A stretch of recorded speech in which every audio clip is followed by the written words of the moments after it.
y'all? It's your boy Sheik Luke Styles P. What up, what up, what up, and what up? Salute to my brothers. Absolutely. Gunner, what up? Tad, what up? My brother Tad. What we doing, Make OG sure you Wisdom? check out the OG Wisdom podcast. You know what I mean? You're in it live and raw from a Val Lagoon. Good show, my niggas. I love y'all. Most of our leaders come out of organizations. You have to be a part of an organization to be an effective leader. But how do we determine if you're an effective leader if you don't organize the people? You can't just grab the mic or your phone, get on YouTube and say, yo, I'm a good leader because I think I'm a good leader. You have to have a track record of organizing people, setting goals and agendas and getting them done. Yeah. Politicians I don't really like. Activism is different because, you know, you got a goal. It has nothing to do with politics. When you are activist, you know, it's for your people. Make sure y'all get ready to tune in to my brother, my big brother, C. Gutter and Tad, new podcast, OG Wisdom. Better tune in to that. A lot of jewels, a lot of knowledge, a lot of lifestyle, a lot of street talk, a lot of hood tales, real stories. Check it out. OG Wisdom, Tad, C. Gutter.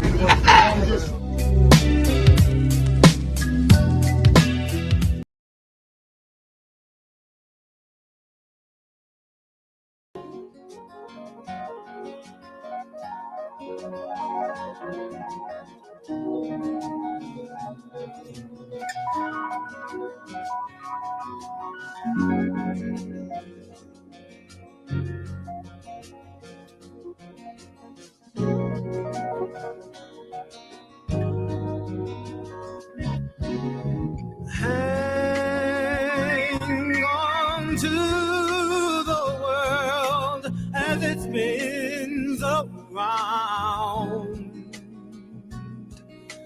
Just don't let the spin get you down.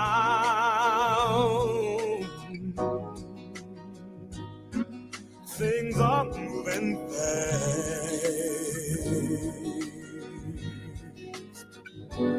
Hold on tight and you will last. Keep your self-respect, your manly pride. Get yourself in gear, keep your stride.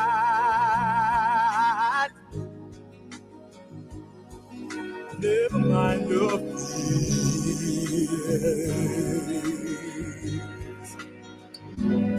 Brighter days will soon be here. Take it from me, someday we'll all be free. Yeah.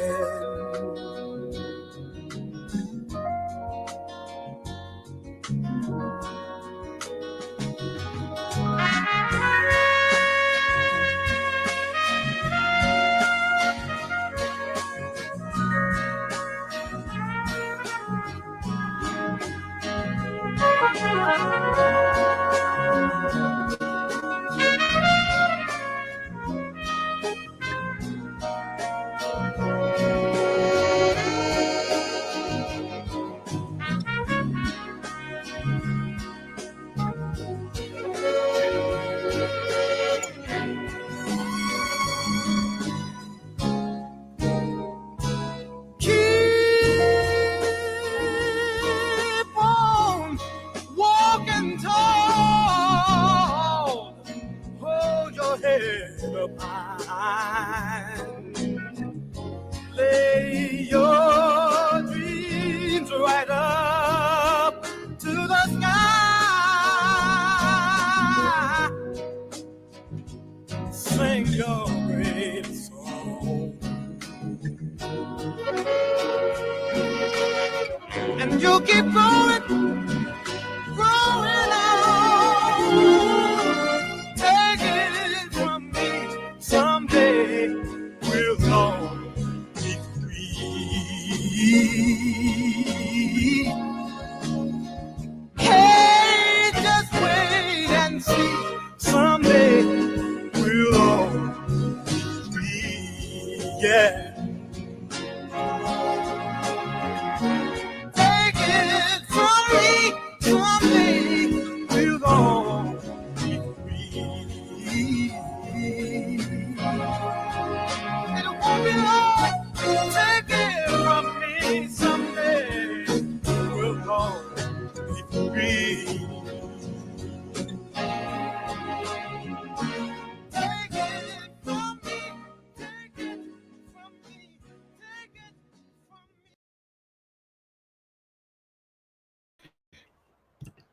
All right, family. Peace, peace, peace. Happy Malcolm X Day to everybody in the check-in. We greatly appreciate that. Appreciate the love. Appreciate for everybody for popping in. Today is May 19th, 2024. Today would have been the 99th birthday of our great shining prince, Minister Malcolm X. Now, today I'm looking for a little more participation from the family as Gutter and myself talk about what Malcolm X means to us, the influence that he's had on our lives, and our transition into the men that we are today. We'd also like to hear your stories of when you were first introduced to Malcolm X. What were your first thoughts? You know, where did you learn about Malcolm X? And things like that. So as we dive into this, we're going to talk about who Malcolm X was for those who may not know. Malcolm X was born as Malcolm Little on May 19th, 1925, to Louise and Earl Little. Louise Little was a Pan-Africanist, as well as her husband, Earl Little. I believe Louise Little wrote or edited for the UNIA magazine or newspaper, whatever publication was out at that time. And Earl Little was the Christian minister who preached Garveyism as well. He believed in Black nationalism. He believed in self-sufficiency, something that many of us still practice to this day. In Malcolm's early years, because of his father's relentless position on being a Black nationalist, he was murdered. It was ruled out as a suicide by the powers that be. However, everyone knows that he was deleted. I forget what platform we're on, so certain words we can't use. He was beat and within an inch of his life and then thrown on train tracks to where he was hit by a train. Of course, Sister Louise was distraught. She had to raise the children on her own. And the system at the time didn't believe that a woman could raise children on her own, particularly a Black woman, with her views. So she was committed to a mental hospital. And Malcolm was ushered off to foster homes, boarding schools, things like that. Without his parents' love and guidance, he was lost within this world. Pretty much what we see our young people lost today. So he had to go through a life of crime to take care of himself and meet his own needs. But what I found very interesting in Malcolm's growth and development, he was always an excellent student, a stellar student, a credit to his race since he was a young person.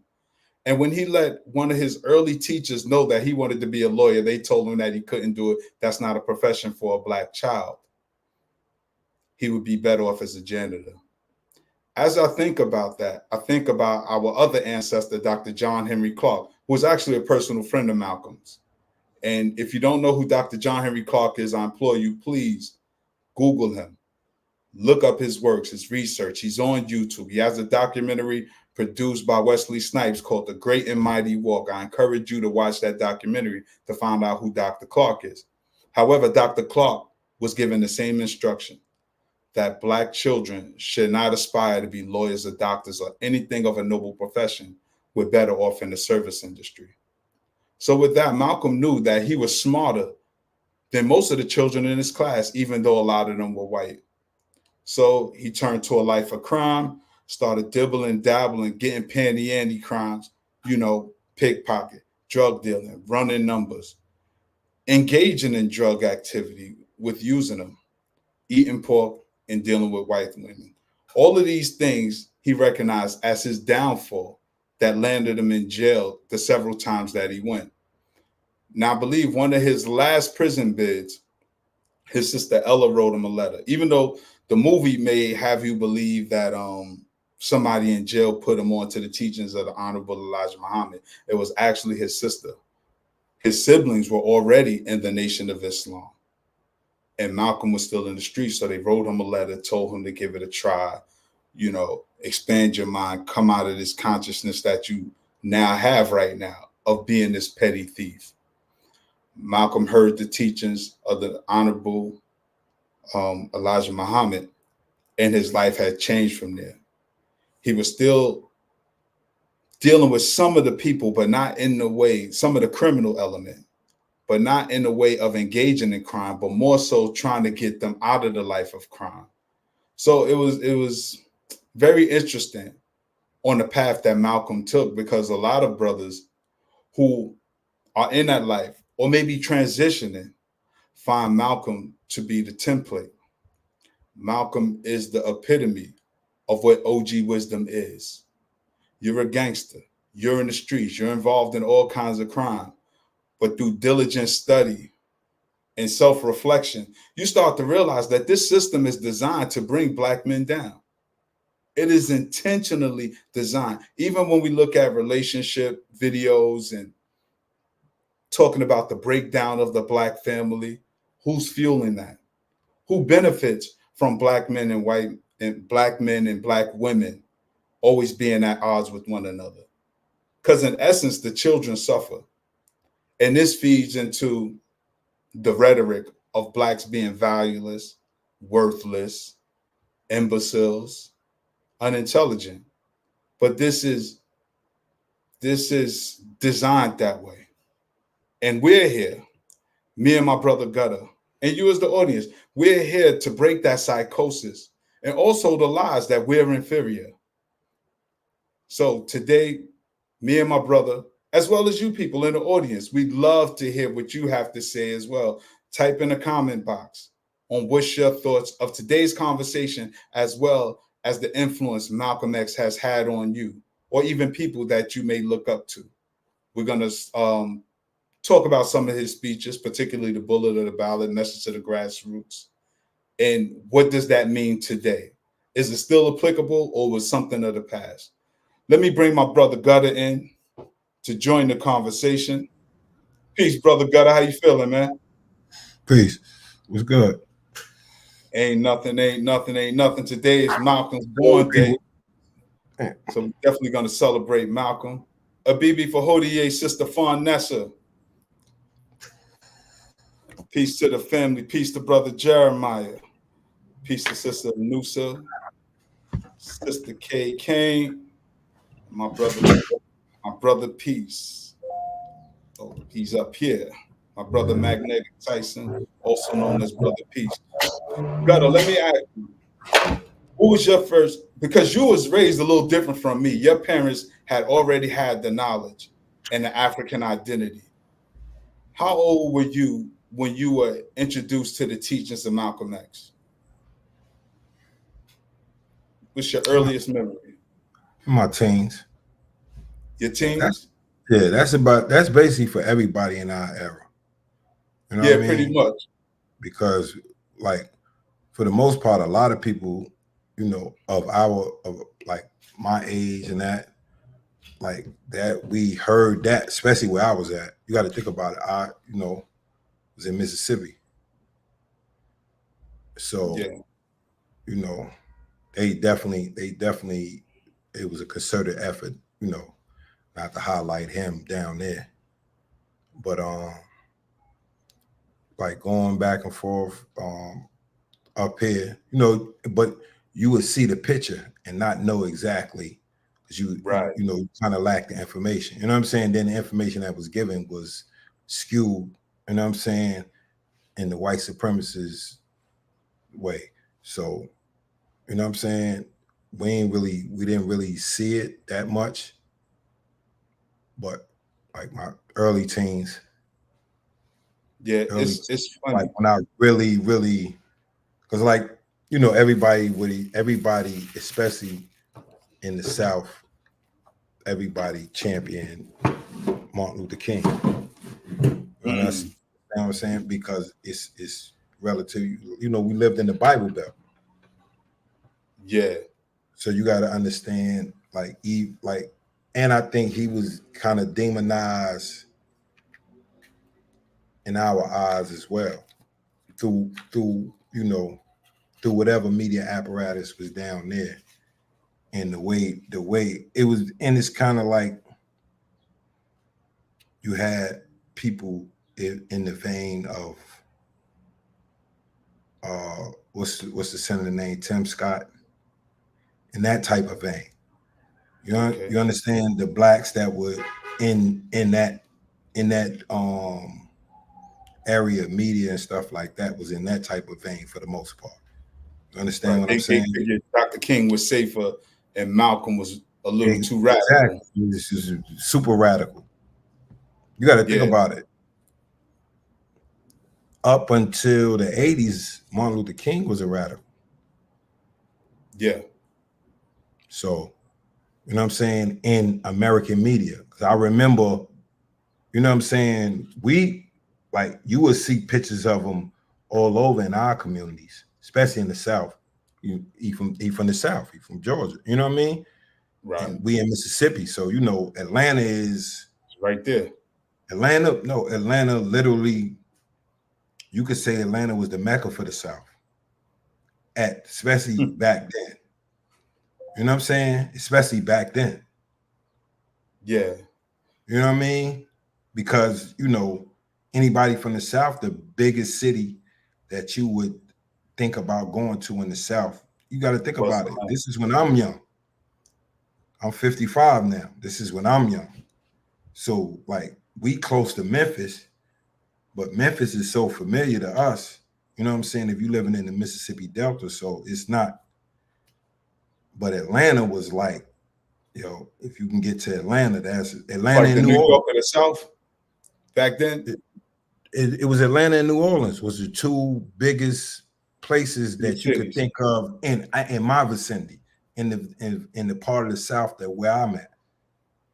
You know what I'm saying? I'm in Mississippi. I'm close to Memphis. You know what I mean? Louisiana is a couple hours ride down south. You know what I'm saying? Further south, if you go to New Orleans. You know what I'm saying? And Memphis right there, in Atlanta, like they not really that far. Right. Driving. But at that time, you know, I'm a little kid. So when you got to New York is when you started hearing more about Malcom.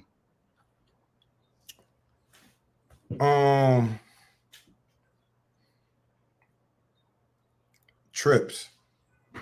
Like anytime I would come back up, you know what I'm saying? Because you know, this is because no, I'm young when I start, you know, you seeing the guards. You know what I'm saying? I'm real little. I'm a little dude. You know what I'm saying? I don't have a clue of what's going on because I'm visiting from somewhere else. You know what I'm saying? So I don't have, you know what I'm saying? But even though majority of them was like hood dudes, street dudes, one, they was eloquent. You know what I'm saying? They only flaws is like they either drinking or smoking when they build it. You know what I'm saying? That was, but other than that, and you like me not knowing what they was into, you know what I'm saying? Outside of them just coming and posting and building and shit like that. So now you learn about stuff like when I was coming to Brooklyn at that time, this is the 70s. So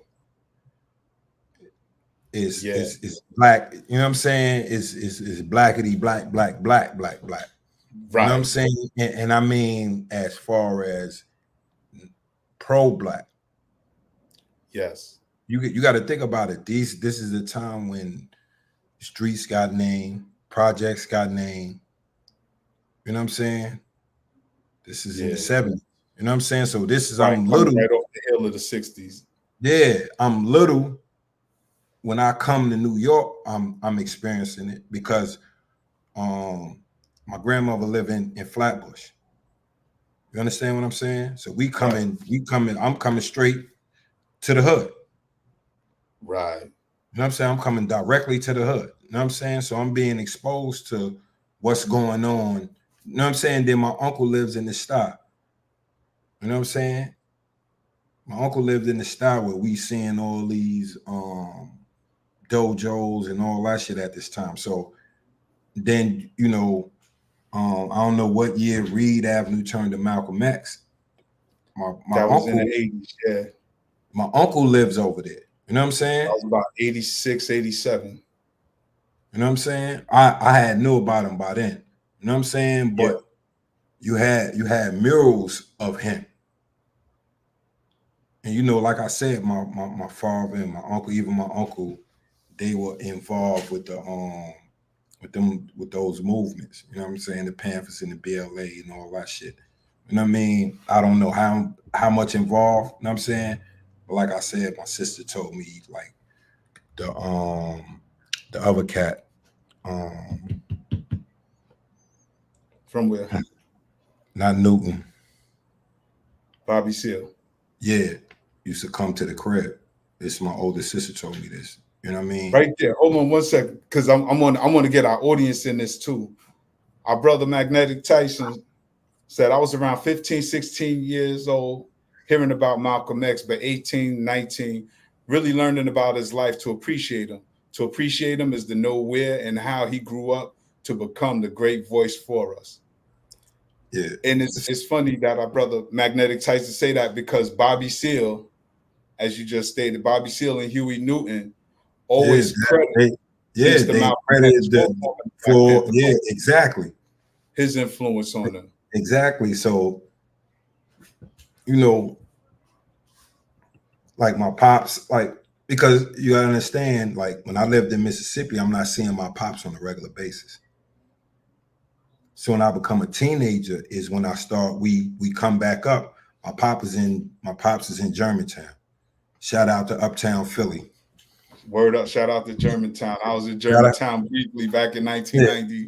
It was mostly wild in Germantown where I was at. Yeah, shit, oh, man, bro. I used to go to the store and I'm fighting them every day. And dudes got the whole Muslim setup. Yeah. Like, yo, because I ain't from out there. You know, and at that time, I'm really a country. I'm really a country boy. I haven't still got that Mississippi on you. Yeah, I got the Mississippi accent and all that. Like my accent is kind of mixed because I didn't have a deep accent. You know what I'm saying? Because I'm not born and raised down there. Yeah. So you just, and I went down there, 4 going on 5. So it was kind of, you know what I'm saying? It was kind of mixed. Yeah. Our brother from the Kitchen Clothes podcast said, the FBI said Malcolm was a saint compared to Martin Luther King through phone taps and surveillance. They say Martin Luther King was worse than Malcolm X. I have my opinions on that, because Malcolm told us don't listen to nothing the Feds say. The FBI said. I think they only said that with Malcolm, right? Real quick, I mean, what does it do consider worse? Right. What it was with Malcolm is Malcolm recorded the Feds trying to get him to flip, and he wouldn't. Yeah. Now I've yet to see any evidence of Dr. King being this man that J. Edgar Hoover said he was. We haven't found any women that he supposedly has stepped out with. We don't have any evidence of him selling out anybody. This is just the words of the Feds. And as we grow in our development, we start to realize who's our enemies and who's our friends. And that's something Malcolm talked about in The Ballad or the Bullet. We have to be clear on who's our enemy, who benefits from our ignorance and spreading rumors and gossip around about other leaders. Now, some of this stuff has been documented as evidence, like Jesse Jackson. I believe it was our brother Steve Coakley, peace be upon him, who did an expose of Jesse Jackson benefiting from setting up Dr. King at the Lorraine Motel. However, today is about our brother Malcolm.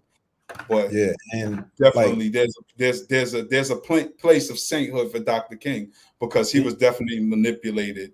And even Malcolm seen that. When we talk about the Ballad or the Bullet or Message to the Grassroots, and those two speeches, I think both of those are like Malcolm's better known speeches. Message to the Grassroots or the Bullet or the Ballad. He talked about his critique of Christian ministers and how they did the work. It wasn't about the religious beliefs, because in the beginning, when Malcolm came into this knowledge and he was in his early stages of development, he was very critical of Dr. King or any other Christian minister, just on the strength that they were Christians. And he felt that they was taking a soft approach. And we know Malcolm was more radical. But this is one thing where because it's one thing hearing about him, but it's another thing to be attracted to his line of thought. Malcolm's, right? You understand Yeah. what I'm saying? It's like, Definitely. and not like, I think that's what Magnetic Tyson is saying. and He I heard kind about of it in like, 15, 16. 18, 19 is when he started really learning. yeah, I probably about 16, 17 for me. You know what I mean? Because you got to think about it, and you got to remember at like where hip hop was at that time. Yes. There was a lot of dudes dropping jewels, showing motherfuckers who Malcolm X is, who Stokely Carmichael is, who, you know what I'm saying, who all these people were in our music. Yes. You understand what I'm saying? So instantly, then like I said, bro, like if people have to picture 1984, 85 in New York City at the time. Bro, you had the guards, you had the Ansar Muslims with the turbans and the long Right. Dr. York folks. yeah, Dr. Yeah. York. You had you had the Sunnis, then you Yeah. had the NOIs. You know what I'm saying? So you had people passing out information. Then you had like the Hebrew Israelites. Like, bro, it was like it's no like people Right. think what they see now is crazy. Now, my nigga, they have no clue. Right. They have no clue. And this is the thing is, like I said, the technology changed everything because now it's a pinpoint. Dudes is being less vicious how they used to be. You know how they used to be vicious. Yeah. Downtown in front of Macy's. What? Hebrew Israelites was Yeah. Them look, people ready to go to blows. Look, they on this corner, NOI on this corner, the guards across, you know what I'm saying? Yeah, that's a fact. You had the answer, like, bro. So you running in, then you had the straight revolutionary dudes that were just talking on some black power. Right. You had remnants of them dudes, Black and not older cats, younger cats. That you know what I'm saying, that came up under the older cats. So you had all of these people as a young dude. You're getting information because I was always inquisitive anyway. I could sit there and let a dude yap to me. So hold on right there, Gutter, because you brought up some interesting points. Because I remember those times. NOI, you got the black nationalists. Let's just call red, black, and green folks our black nationalists. Now they call them conscious, all kind of names. Back when I was coming up, they were black nationalists. Black nationalists. Right? Who did you find promote Malcolm more? Was it the Nation of Islam or the black nationalists? Oh, the black nationalists for sure. Yeah, and not so much of the Nation of Islam. Like, because we got to remember, Malcolm was exiled from the nation, and they weren't even allowed to talk about him. But at least not in a favorable light. But the Nation of Gods and Earth praise him. Definitely, because they wasn't under Elijah Muhammad. They wasn't under his command. It was all like, to me, when I look at it as a person that, you know, that has some experience with all of them, you know what I'm saying? Not being part of, you know what I'm saying?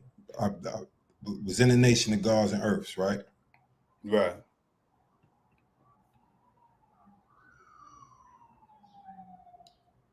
You have experience with all of them, but you see, it's basically politics. Yeah. Yeah. My thing with Malcolm, when I was coming up, my experiences was, and I can remember this as early as still in public school. I remember asking maybe my 4th or 5th grade teacher during Black History Month, because I went to Young Minds Daycare Center. Shout out to Young Minds, right? You know, right there, Fulton. Yeah, right there on Fulton. I went to that daycare, and we were taught about these people when I was a little child. We were taught about them. I'm trying to remember the director's name. Her first name was Miss Letitia Johnson. Letitia because Johnson, Miss Johnson. because She taught us about Malcolm. Let me finish real quick. That's in daycare. By the time I get to public school, every year we getting Dr. King, Dr. King, Dr. King. I already knew about Harriet Tubman, Frederick Douglass, Malcolm X. Saw pictures of Garvey. Didn't really know who Garvey was or the story, but I recognized the face. Like you said, how you had pictures of Malcolm. I remember in that's the who I fourth or caught. fifth grade. That's who I caught last. Right. So when I'm growing up, fourth or fifth grade, I asked my teacher, why don't we learn about Malcolm X? She said, because he wasn't a good person. This is what the teacher told me. It's a white teacher. Fourth grade, it might have been Mr. Rubel, or fifth grade might have been Miss Lynch. But one of them white teachers told me Malcolm wasn't a good person. Yeah. That I kind of figured was a lie, because all the black people, like the hood wasn't gentrified, nowhere near. The businesses were still black back then. Everybody I knew who Malcolm was, and I didn't really hear bad words about Malcolm coming up. So when that white teacher said Malcolm wasn't a good person, it stayed in the back of my mind. It stayed in my subconscious. When I got to your point, hip hop. Remember when KRS-One dropped Self-Destruction in 1988? He used Malcolm X. I think it was the beginning of the bullet or the ballad. We agreed tonight, all the speakers agreed tonight that, it was one of those speeches that Malcolm spoke, but I wasn't familiar with the speech. And then other artists were using images of Malcolm, which intrigued me more. So Juicy, God bless the dead, Juicy Pops had a room in a brownstone. He had a small room that was his library, and he had tons of tapes in there, right? Gutter, we used to pick the lock and go in there and sneak a tape out and just sit in the crib and watch documentaries and videos of Malcolm. He had way more people that we wasn't ready for. Sheikh Anta Diab, Dr. Ben, Dr. Clark, but Malcolm was more popular. He had Lil Farrakhan in there too, but we took a lot of Malcolm tapes, the audio tapes and the VHS tapes. One day, Gutter, no lie, his pops came home early and caught us. We thought we was in trouble. Yo, his face lit up. He said, oh, y'all been taking my tapes? He said, well, let me give you this. Let me give you that. And really put us on. Shout out to Mr. Njuzi. He really put us on to more of Malcolm. So we started getting the books. Dog was the first one to read the autobiography of Malcolm X. Juicy last name was Njuzi? No, that's his first name. His first name was Njuzi, N-J-U-Z-I. What's his last name? Ray. His last name was Ray. But he had an African name. That's a Yoruba. No. Juicy family was into the consciousness back when we was young. His real, we didn't call him Juicy just to call him Juicy. His name was Njuzi, and Juicy. it was named. He was named. No, I didn't. That's what I'm saying. I didn't. That's the thing. I didn't know, because I was like, that's like my little man from Clinton Hills. Which one? Babatunde? Babatu. Babatu, yeah. Little dark skin Babatu. Yeah, I remember Babatu, yeah. His mother took on to me because I told her, I was like, oh, yeah, my name, I got an African name too. Boo boo. She was like, because he was under me from playing ball, like not on no street shit or nothing.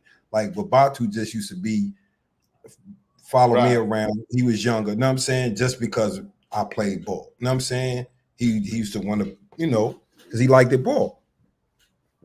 You know what I'm saying? It wasn't no street influence. You know what I'm saying? Plus I had fought when dudes came to PS11.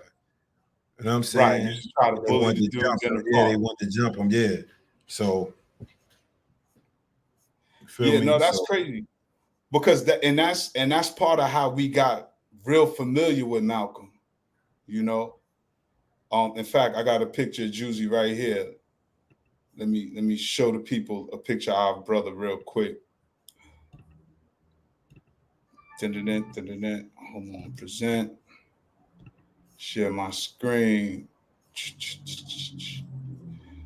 Here's our brother Juicy right here. You gotta look up what Njuzi mean. Yeah, I definitely do. That's the brother right there. Our brother Njuzi. That's one of the most recent pictures. He was murdered at 17. Unfortunately, that was, that was a tough pill to swallow when we lost him. I also got a picture of him with Big J Cook and Fats.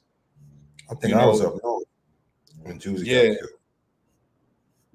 yeah, and that's what's Yeah, kind of sad too, because here we learning about Malcolm, we learning about these people through him and his family, because his mother did some great things. Juicy's mother had she had a daycare center, she had a clinic, a foster care agency.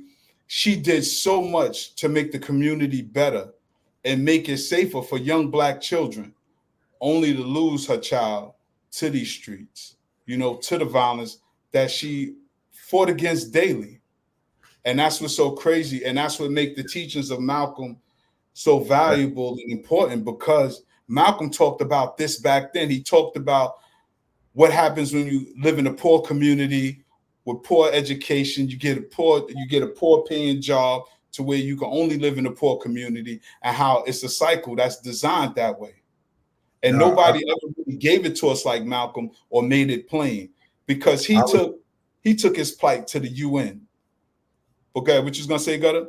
I was just thinking about like all the like jewels we was given and all that shit, and dude still was like out there like that. Right, how Like, we was out there wild. Like how the system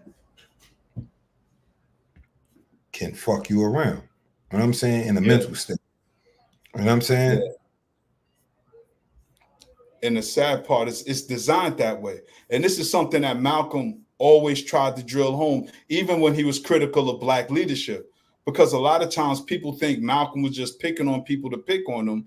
But no, the fact of the matter is we had people within leadership that didn't have our best interests. Like we got people in leadership who don't have our best interests. Look, I'll give a perfect example. And not to get off topic, but all right. The dudes that's getting lobbied by AIPAC. You know what I'm saying? Yeah. That just goes to show you, like, they have Israel's best interests at heart. Right. They don't have their constituents' best interests at heart, because people are saying, like, we don't like this. Right. You're giving billions of dollars to somebody that's committing genocide, and you have people over here that, inadequate housing, inadequate education, inadequate health care, so many other inadequacies within this country right here, and we bankrolling them committing genocide. That's crazy. Exactly, because that's what they do with our tax dollars. And unfortunately, in this political climate, that's why the bullet or the ballot was so important. Malcolm said something in that speech, because I had to play it again. I had to start my day with Malcolm, and something he said that made so much sense. I'm upset that I missed it some time ago. When people say, yo, we only 13% of the population, we shouldn't even be worried about voting or things of that, because our 13% don't matter. What I thought was so profound, that Malcolm had addressed that a long time ago, because he talked about the Democrats and the Republicans always fighting each other. He said that's how come every time there's an election, they have to have a recount, because the race is so close. He said, but us being 13% as a voting bloc, we shift the balance of power. The problem is we don't have that voting block. We don't organize in that voting block. Shout out to our brother Knowledge Born Allah. Peace, Uncle Tad and Legend C Gutter. Honors to our warrior ancestor El Haj Malik Shabazz, brother Omar Wali, affectionately known to the world as Minister Malcolm X. Support to the OG Wisdom Podcast. Peace to my brother Knowledge Born Allah, Do the Knowledge Radio on 24/7, nonstop. These conversations our brother have 24/7. He's the hardest working brother that I know. I don't know nobody work harder than our brother Knowledge Born. But back to the point I was making, right, Gutter? If we organize, like, there was a movement called the Freedom Party, a political party called the Freedom Party. I know our brother Alton Maddox was part of that. I don't know if he spearheaded that, but that was very important because when these people are at odds, here we come as a voting bloc. We can shift the balance of power because, I mean, history has taught us that's something we did in every war that the United States had, or even for them becoming a superpower. Not only did this country become a superpower financially through our free labor, not only did it become a superpower through our inventions and our intellectual prowess, it also became a superpower through us and our war strategy, whether it was the Revolutionary War, us shifting the balance of power from Britain winning to the U.S. winning because we fought for the U.S., or even when you look at the Civil War, when the South was beating the North, and we was told if we fight, there's always close to a tie, and we are the tie breakers. However, we Even don't. though they ain't, this was crazy. Okay, got it. They I think they lost the war for like 2 years straight because of racism. Yes. Because they could have been like, I think I can't remember, but I think it was Frederick Douglass. You know what I'm saying? Yes. Who was an advocate for and he kicked him out. He kicked him out. You know what I'm saying? Fight for the Union. Yeah, he kicked him out. 2 years later, he had to let these niggas fight. Yeah. And they said because we have more of a vested interest. And again, this is where they came up with Operation Human Shield. All right, we're gonna let the blacks fight, but put them in the front of the line. Let them be the first to get shot. And that's what the mindset was. But you got to think about it. All right. If they catch us, they're going to kill us. Right.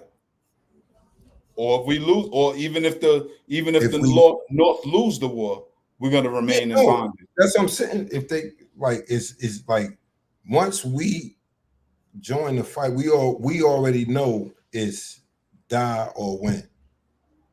Yes. It's nothing. We us as a people, we knew that's why we wanted to, because it's like we ain't gonna get free if we leave it to these crackers. And that's a fact. If we leave it to them, it's gonna be worse for us. Because then it's gonna be all over. Even the free niggas are gonna be slaves. Yeah. Which was happening anyway. As we know about Solomon North up in the lights. Yeah, they were snatching dudes. Yeah. So yeah, that's what like it has to be a reckoning where, like, for us, where we come to the point, like Malcolm said, is we all gonna see clearly, no matter whose side it is, they're not really for us. Exactly. Our brother Magnetic Person said one of Malcolm's friends. Okay. Sad part is we know the Republicans is openly racist. Right. You know what I'm saying? So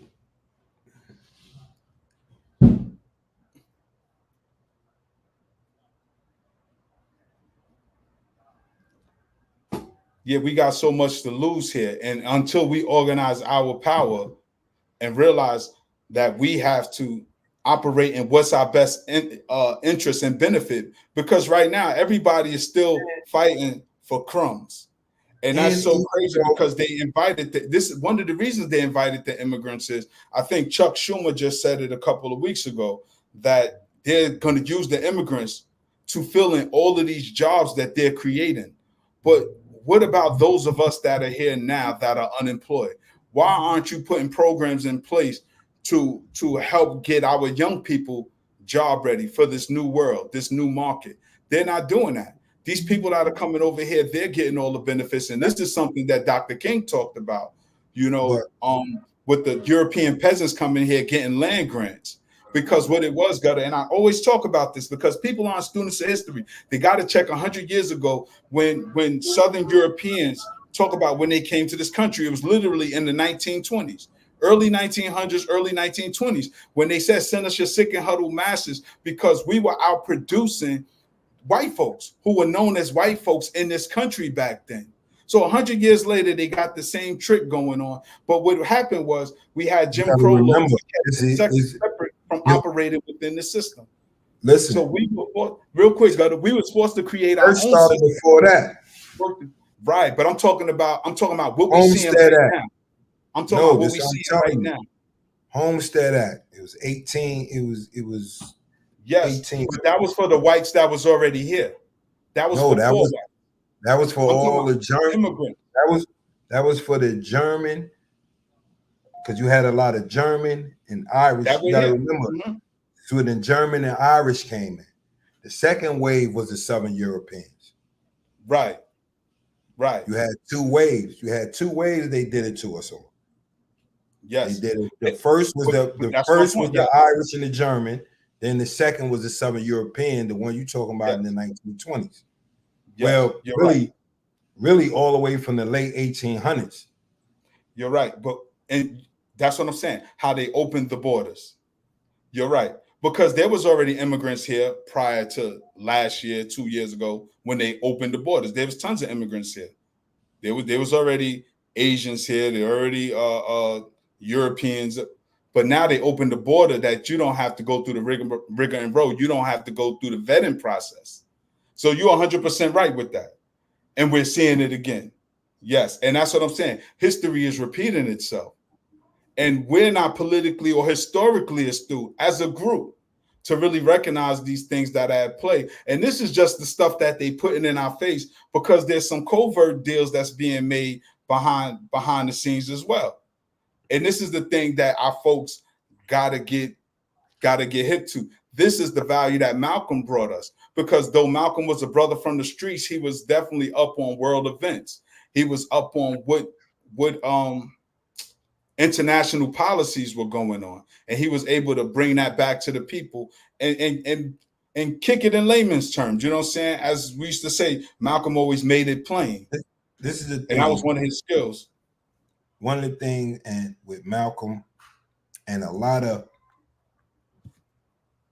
intelligence brothers that get caught up, you know what I'm saying, within the street culture. It's very easy to detect bullshit. Because once you're in the streets, your level of discernment has to rise beyond normal. You know what I'm saying? You have to, you got to discern who's who and what's what on a different level. So because you face danger daily. Exactly. Then he got incarcerated. He was able to sit there and reflect and look at everything, because most, even if you still going out there to do it again, you still gonna reflect on all that shit. And especially if, like, some people have like photographic memory, which means you looking at it like a film. So you looking at your shit and you picking it apart. So most, you know what I'm saying? So he knows how to discern the bullshit and give it to you in a way that the average person understands. I'm glad you brought that up, brother. Yeah, because I want to talk about, because you've been in this knowledge for a while, but during your bid, what was it that made you grow even more as a person? Was it the fact that you had the time to sit down, because you could have came back out here, picked up right where you left off, you know what I'm saying? But you said, you know what, I did a nice bid. I'm changing people's perspective of me, and I'm gonna let them see who Gutter really is. Is that because, and you know that's a joke in our hood, that every time a dude get locked up, he come home smarter. I mean, it's a stereotype, but is it the reality that you have to sit down and really put things in perspective? Or is it because you got time to reflect? What is it? Because I haven't been locked up. Longest I did was 7 months. And that's because I was fight. I was sitting on trial, so I had no bail. Just had to fight my way out. One. What was it for your transition?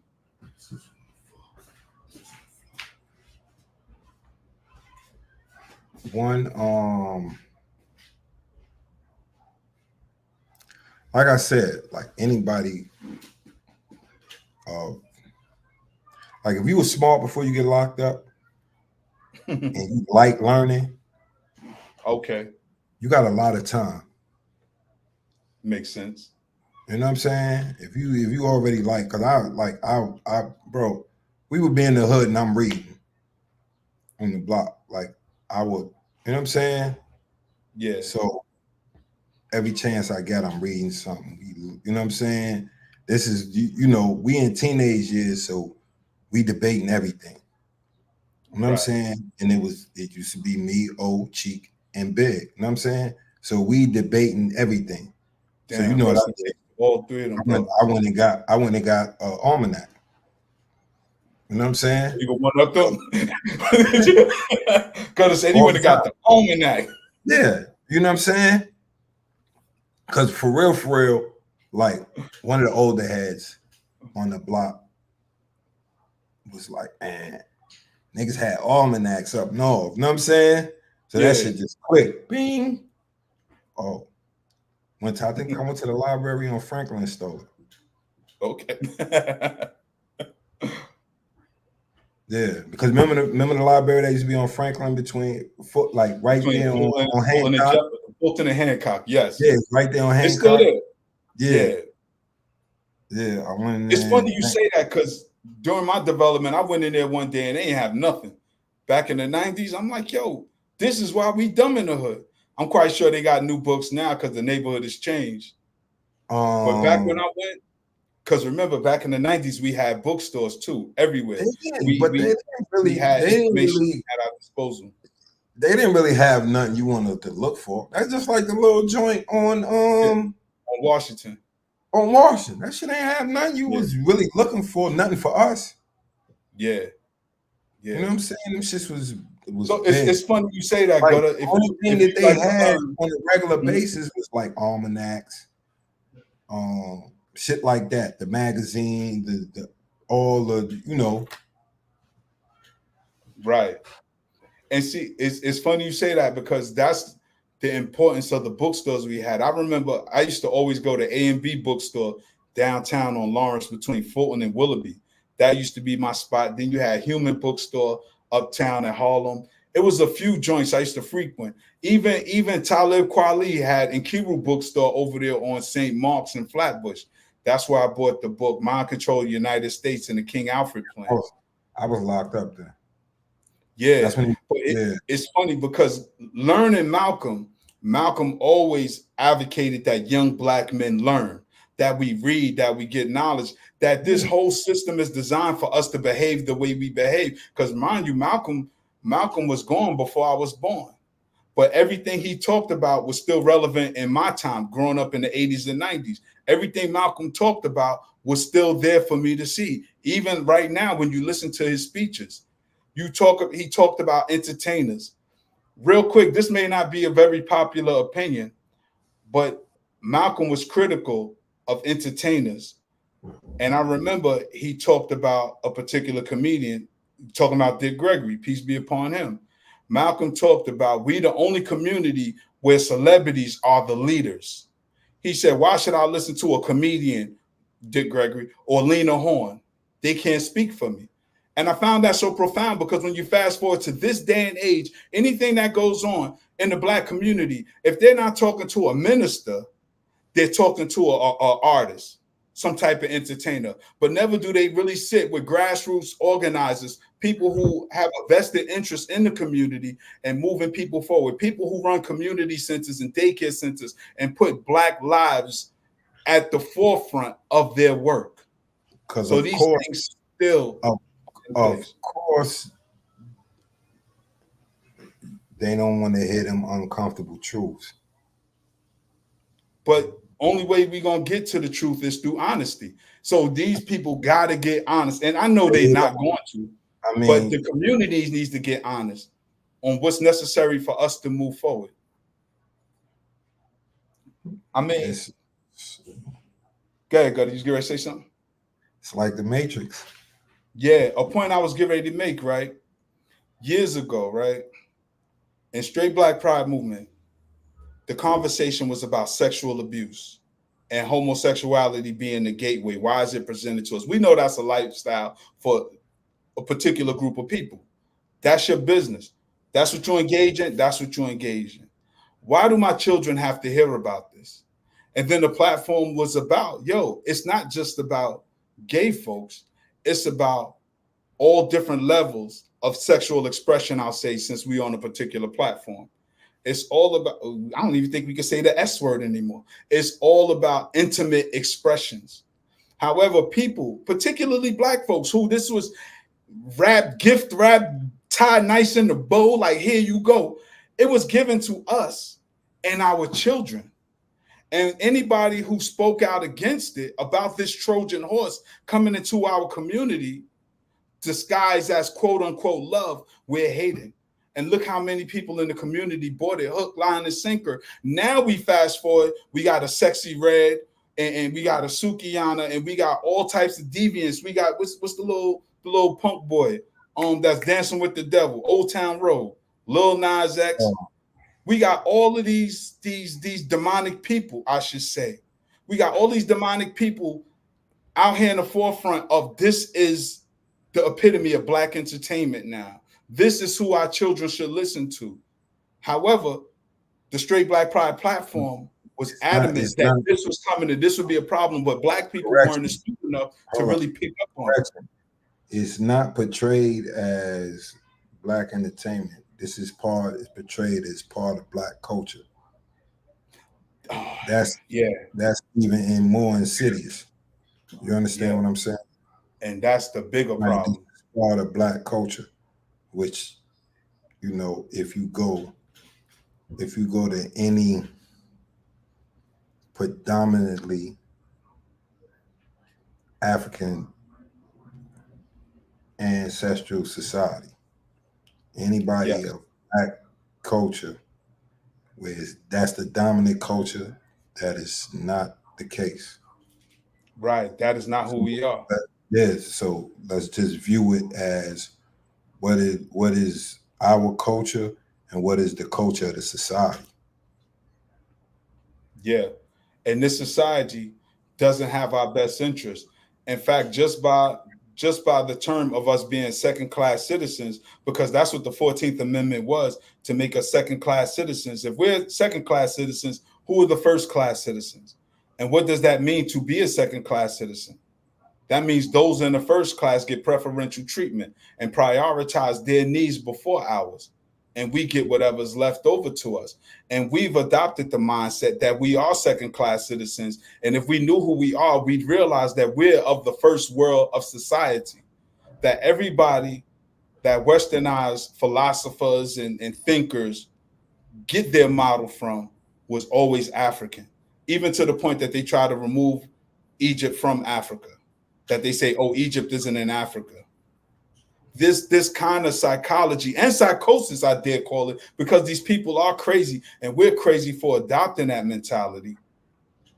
This is the value that Malcolm brought to us, because this is the conversation that Malcolm had on a consistent basis to agitate the thought consciousness of our people to realize we out here dumbing out, bugging, and anything that the ops give us, we accept it as a gift, and it's nothing but a Trojan horse. It's the same as accepting the blankets that they gave the folks. We keep accepting gifts from people that don't have our best interests at heart. So when it's time to learn about Malcolm, people will shun Malcolm away and say, oh, I don't want to hear that. I don't want to hear that. Even and just to bring up Dr. King real quick, even when we talk about Dr. King, they'll always give us the dream of Dr. King, his dream, but nobody ever talks about that 3 years later, Dr. King said, I fear my dream has turned into a nightmare. Not the letter that he wrote to Harry Belafonte when he said, I fear I integrated my people to a burning house. I think that was the letters from Birmingham when he wrote that to Harry Belafonte. If I'm mistaken, somebody correct me. Because he said that in the letters to Harry Belafonte, who Harry Belafonte said Sidney Poitier. That's a whole nother story.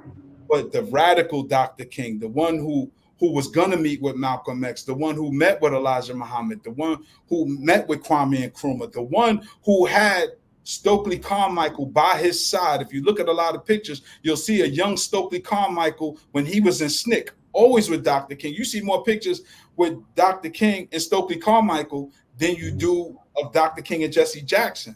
However, you never hear people prop Stokely Carmichael up, who later changed his name to Kwame Ture, who didn't coin the term Black Power, but he definitely popularized the term Black Power because we Black Power in all facets of life. Reasons for that you got to remember, and Kwame Nkrumah said it himself. He got tired of people talking about nonviolence. Yeah. Malcolm said, in fact, when you use violence in self-defense, I don't even call it violence. I call it intelligence. And that's what we got to understand. The first rule of any living thing is to preserve your life, even down to a plant. You turn a plant from the sunlight, the plant will automatically turn itself around back to the light just so that it can survive. Everything wants to live. Everything wants to preserve its own life. It's just a natural instinct of all living organisms to fight for your life. However, some way, somehow, we got mind screwed to dumb ourselves down, taking all kinds of poisons, whether it's physical poison or mental poison. We ingest it based on who gives it to us.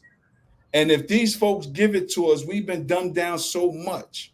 And this is the value of Malcolm, because Malcolm told you find the value of yourself. Even when you fast forward to the gender wars that's in our community, and Malcolm said the most unprotected person in America is the Black woman. Women love that phrase, right? But Malcolm is a public speaker, and when you're speaking to a particular group, you have to cater to them. They'll always run with that, right?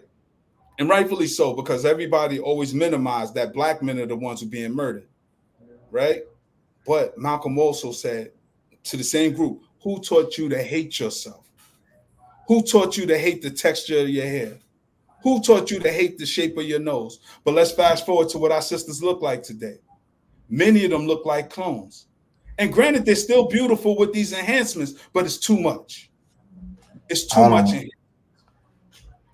But if they want to quote Malcolm's speech, listen to the whole speech, because it's evident of self-hatred. Because why do you want to get rid of grandma's nose? Why do you want to color mama's eyes? You look like your ancestors, and they are beautiful people. They are the template of beauty. But people pick and choose what parts of Malcolm's speeches they want to use just to go in battle with other Black people. Because if you really listen to Malcolm's speeches, you know who the ops is, and you know who your allies are, and you know who your comrades are in this war. Because our sisters do go through enough. Society do tell our sisters they're beautiful enough. That's why I always tell my daughters how beautiful they are. Every day, every chance I get, because they are beautiful. They look like me. They look like my mother. They look like my grandmothers. So yes, they are beautiful, and they don't need this excess Mr. Potato Head stuff all up on their face and their head, and now in their underwear looking crazy, looking like caricatures of who them folks said we was hundreds of years ago to justify their ill treatment of us. And this is something Malcolm constantly talked about. It's bigger than just having a picture up or just taking one line from Malcolm X speeches. I remember one time we was on the block, Gutter, and this is when the hood first got gentrified. And dudes, we stand on the corner of Waverly, and of course the European women walk by, and dudes is like, how y'all doing? How y'all feel today? I just shook my head and told them all. I can always tell who never read the autobiography of Malcolm X. And they all sitting there with the jack. For those who don't know, that's the jackass face looking stupid. They're sitting there with the jack, but it's a fact. It's a fact. We got to celebrate our own women. When they walk through, they got to know they're protected. And just a simple hello, how you doing, sis? And to our sisters, every brother greeting you ain't trying to holler. Please, let's be clear. Sometimes you might look like our sister. Might put us in the mindset of our physical, biological sister. You might look like my daughter. Might put me in the mindset of her. Because the same way I treat some sisters, because I had gotten to a crackhead chick the other day. That was funny. But the way that I greet sisters, I want brothers to protect my daughters and my sisters. like I do a random sister on the street. You know what I'm saying? It's crazy. And I say some sisters gutter because we not gonna act like some sisters don't sabotage what it is dudes are doing. And I'm a realist, like Malcolm. I'm a realist. I'm not gonna sell you no fantasies. We're not gonna do the kumbaya thing and act like we all supposed to get along because we're not supposed to get along. It's naturally impossible for everybody to get along. And if you think you are, you're not being honest with yourself. Because some people make themselves your enemies by their ill treatment of you. And you got to be strong enough to stand 10 toes down on your square and assert your position that you're not going to play with me. I don't care who it is or who they are. You don't have permission to play with me or disrespect me. And that's the position Malcolm held. People said Malcolm was a violent man. No, it's called intelligence because you don't give people permission to mistreat you any way they want to. However, you fast forward this day and age on the internet, people will talk to you like they crazy. People will be very disrespectful. Why? Because they're in the comforts of their home without direct immediate consequence. So it's easy to get on the internet and tell somebody to put their face in your private parts halfway across the world. But if they was 6 inches away from you, they wouldn't say that. Or even 6 feet, they wouldn't say that. They'd be very mindful of how they talk to you. But the society that we're in, it breeds disrespect. You know, I just had to get that off my chest real quick. That's the Malcolm coming out of me. Our brother Magnetic Tyson said, Malcolm. You was on a soapbox for a little while. Yeah. I have to because you know why, Gutter? I get passionate, right? And sometimes I had to grab one of my man's faces before behind something like this because it was something happened in the hood and I was ready to, flip some, and he said, yo, you always the first one talking this peace stuff. You supposed to be Mr. Farrakhan, joking. He said, but you always ready to punch somebody in the face. And I said, since when do being intelligent is synonymous with being soft? I said, that's dude's problem. You don't think you could look, I got on my Balagoon shirt today. This is a general war chief. This C Gutter line, y'all go Google Balagoon clothing, right? But check it out. I said, just because I'm intelligent and I read a lot, don't mean I'm going to be a sucker and allow disrespect. Because that's something that this society has taught us to do. Turn the other cheek. So you could punch me in the other one? I think not. I'm like Malcolm. Malcolm said, my religion teaches me anybody put their hands on you, you send them to their grave. And that's a good religion. And that's the mindset that I'm of. Because too many people are cowards out here, Gutter. I mean, look how many smart dudes you know, but don't want to do what's necessary to protect our community and move our folks further. I saw a video today where 2 brothers was fighting on a train and dudes is just standing by recording it. Only his sister was trying to break it up. And I'm tired of seeing sisters have more balls than the dudes. And the dudes are thinking they doing something right by being cowards. It's Malcolm didn't breed cowards either. If we're going to talk about Malcolm X's legacy, Malcolm did not breed cowards. Malcolm encouraged folks to eat right, exercise daily, and study. That's what we should be doing. But dudes don't eat right. I'm talking about dudes in the African-centered / quote-unquote conscious community. They don't eat right, and they don't exercise. All we do is study, and then we hide behind that and intellectually masturbate with it. Oh, but brother, did you read this? Did you read that? There was pedophiles in our community. Shout out to Sucker Polite. Pedophiles in our community, and nobody wanted to put hands on them. And when me and K Fighter, shout out to K Fighter, when we was talking about dudes got to get dealt with, they stayed away from us, but they talking about we troublemakers. We on some Brooklyn BS. It was like, no. People should not be allowed in a community that is causing trouble. And Sucker Polite still got people following him and defending him, saying that it's the white man against him. That man's DNA was found on a child, Gutter. That little girl came home with a busted lip, Gutter. What can you tell me? What white man did that? But we don't want to have honest conversation. And if we're not going to get honest, we can't get to the truth. But everybody loves the fanfare. You got this other dude, Dr. Sukiyama, been collecting money for a decade for another paint party / block party in Delaware. And when my brother Ashe approached him about it, it almost came to fisticuffs. I call him Dr. Sukiyama. The one who's supposed to who geeked up with Sukiyaki. You see him hugged up on her, knowing her mindset. Nah, I ain't see that. It's for clout. It's for clout. All that is for clout. But what would Malcolm say? What would Malcolm do? Yo, this nigga It's said Malcolm that. X's birthday today. Malcolm spoke truth to power and called it out when it was in violation of what's in our best interest. But everybody's suckers now. And that's the cool thing to do. Hide behind the book, hide behind some knowledge and information. I don't know everything, and I don't profess to know everything. I just know when it's time to punch somebody in the face. And ain't nothing wrong with that. We have to defend our community. We have to. I surround myself with intelligent people, with people who are astute in history. And we don't need everybody to be a warrior. Everybody can't be a Balagoon. But those who are need to stand on that. Everybody can't be a Dr. Ben. But if intellectual capabilities is your strong point, then stay there. Don't come on the battlefield with the fighters. That's what I'm saying. For real. But this is the thing. Everybody can become both. Yes. Be honest. They have the ability, but you got to have the discipline.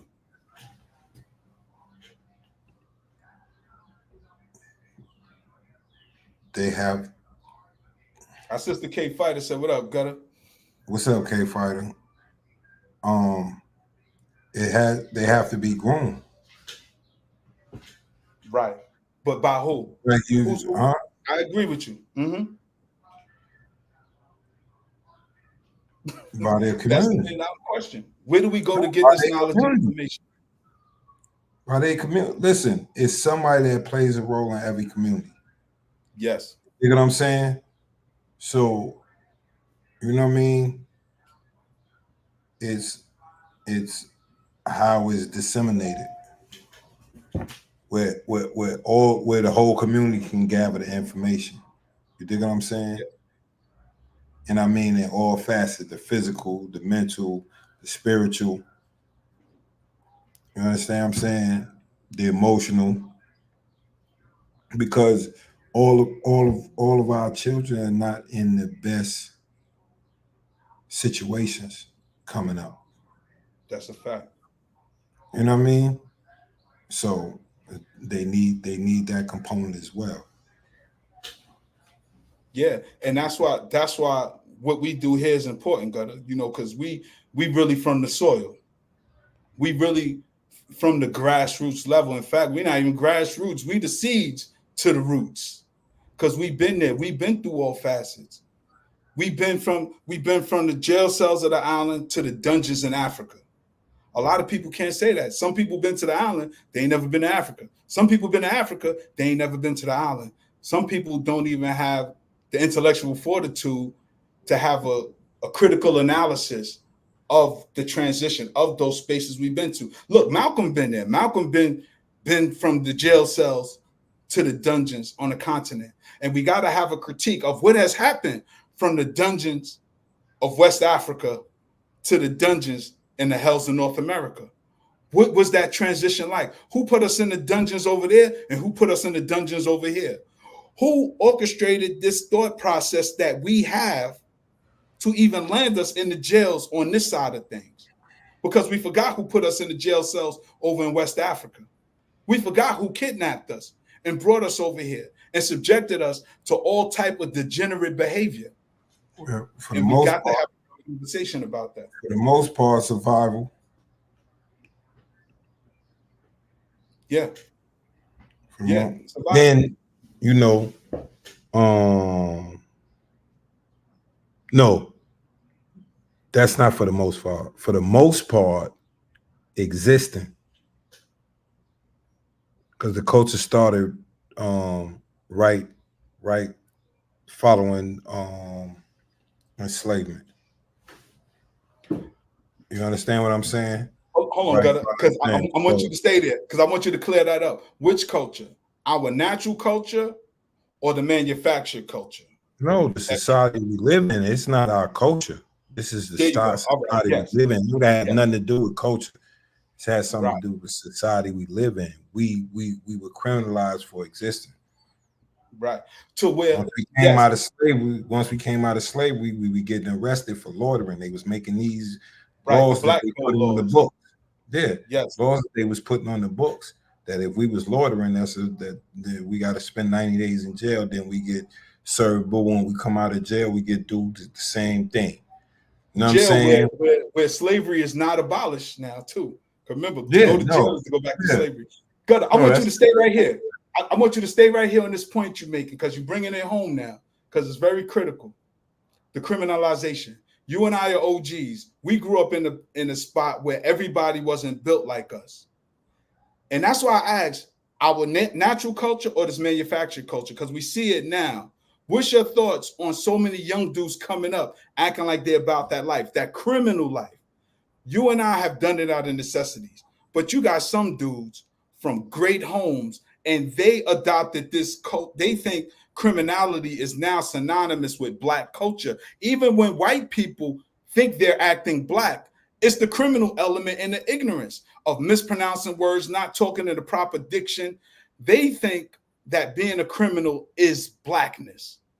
So make the distinction on what's our natural African culture when we in our right mind and what's this manufactured, criminalized culture that people believe is ours. Our natural culture is, if you just look at the history of the United States, our natural culture, you'll see everything that we did creatively, physically, spiritually. We created all genres of music. Say that part. So don't be mad at Beyonce for doing country music. That belongs to us too. So you know what I'm saying? Food. Even though our food is mostly African influence. Yes, red rice. Understand? Jollof. Yeah. The preparation of the food, like I said, the music, the art, how we present ourselves, our style. That's why I was like, that was why one of the things I wanted to talk about in our style is part of our culture is with the Drake and Kendrick thing going on. Talk about it. Talk about it, Gutter. You know what I'm saying? You could see like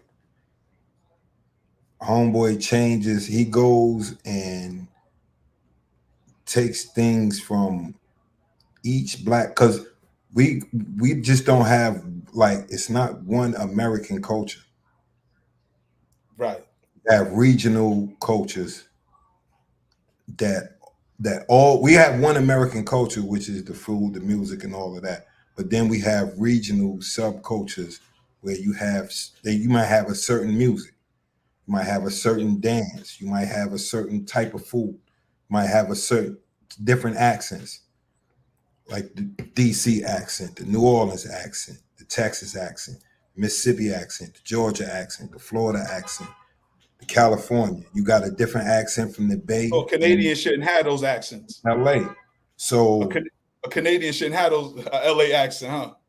Yeah, he Homeboy, you know, he came into the culture as an outsider, and every wave that went on, he jumped on and made, you know what I'm saying, and benefited from them more than the wave creators. Right. Okay. So, yes. You understand what I'm saying? Yeah. So you can say he's the ultimate clout chaser. Yeah, and a vulture. Yeah. Because you coming in when somebody wave is getting hot, boom, you jump right on it. Do whatever you do, your shit get hotter, and you can jack his whole flow, look, everything, and move on to the next one. The next one get hot. And he got the backing of the corporate machine. Yeah. So because he's small. And that's who we talking about. Like, that's a manufactured. You know what I'm saying? All he shows is really, even though it's the style and the slang, he showed a negative stereotypes of what being black is. Like Yes. every nigga, like I know niggas from the hood, right? Mm-hmm. Dress like they bust a gun and do whatever, because that's us. Dressing is not our culture. It's the Right. culture. You know what I'm saying? Like the street dress is not specifically our culture. It's black Talk culture. about it, Gutter. You know what I'm Yes. saying? Now certain elements of street culture influences the overall culture. You know what I'm saying? Because and everything street is not criminal. You understand what I'm saying? Because the street culture, you had artists, you had musicians. This is where hip hop comes from.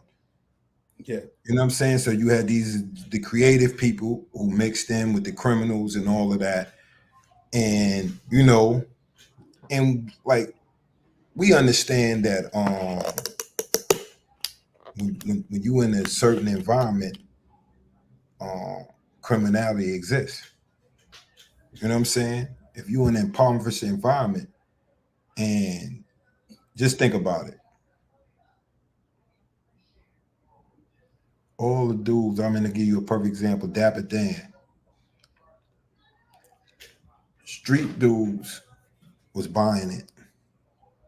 And that led to all the rappers copying. Right. You understand? So the rappers saw certain things that dudes was getting money in the streets, and they embodied that.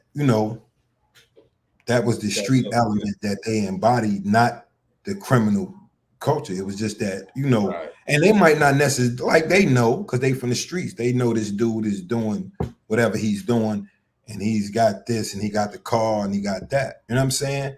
Right.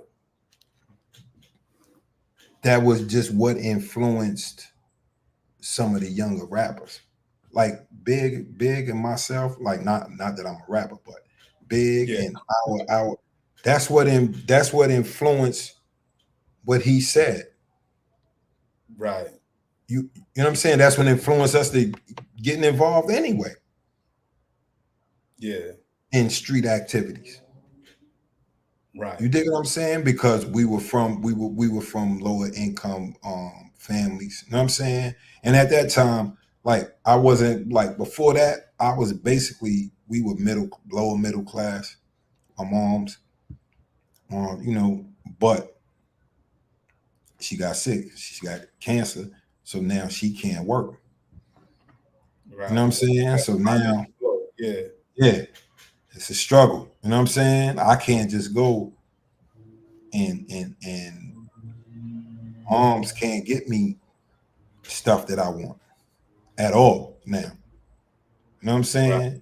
Before it was like, we could say I could save up and I can get you this and boo boo boo. I had my certain times I can get stuff, but once she got sick, like, all that was done. So I had to, because I'm the baby. Right. You know what I'm saying, for my mom. So, But still the man of the house. yeah. So that dynamic, changed everything. So now we in Big is only son. You know what I'm saying? And his mother got to raise him. And you got to remember, this is Reaganomic era. So everything is tight, bro. You know what I'm saying? So that's what we see in dudes that having money that influence us. You know what I'm saying? And me quicker than Big because, I came from down south and I want to, get back in. I want to get in rhythm with New York. I just so happened got in rhythm with street niggas. Right. Feel me? Because I Yeah. love sports, but just so happened the dudes I played ball with went to mid and duck pockets. You know what I'm saying? Yeah. Yeah. So they like, yo, come on, yeah, or snatch chains, or did whatever, because they would, and this is what's crazy. I really started doing it because I want to, like, my moms can't pay for what you got to pay to get in tournaments and stuff like that. I want the sneakers, I want the Olas and all that. You know what I'm saying? So me, like it was quicker than Big because Big is 3 years younger than me, of course. Right. You understand what I'm saying? But just us being around, this is what influenced us. Right. You know what I'm saying? Us seeing it up close. You know what I'm saying? Even through all of the bullshit, when you seeing the bad, even seeing the bad, I'm looking past that. Right. You know what I'm Because saying? now I understand exactly what you're saying, because growing up in the hood, the people that everybody afraid of, you know the human side of them. You know why they do what they do, why they in Midtown digging pockets. You understand their family dynamics. To those who outside the hood may not understand it. Yeah, so I know exactly what you mean. And at the same time, we immature. Like we know we mature on certain things, but immature as far as development in this society. You know what I'm saying? Because we Right. don't understand, we don't understand the society that we in. And how You know what I'm it saying? operates properly. Yeah, we and we not getting like why shit got to be like this for me? Like why, you know what I'm saying? Yeah. So you dealing with all type of shit, depression, shit that you're not realizing you dealing with at those times. You understand what I'm saying? Because we going through all this, you know, you going through what we call in the struggle. Yeah. On a daily basis. You understand what I'm saying? So what we saw, and we thinking this gonna help ease whatever, you know, melees that we in. But in Right. all He's the actuality, struggle it at just home. deepened it. Yeah, in all actuality, it just deepened it. You know what I'm saying? We're Because getting like locked up. how His many mama times got we done spoke and I was like, damn, I wish I could have been. Because at the time that I'm getting locked up and shit like that, Dr. Ben having his joint. Boom, boom, boom. And this is the shit I'm really, you know, right. I'm like, this is the type of shit I love. Like when the dude Yeah. could take me into history, I was like, we could sit there and talk for hours. So Yeah. imagine if I'd have tapped into that and what direction. You understand what I'm At an saying? earlier age. Yeah.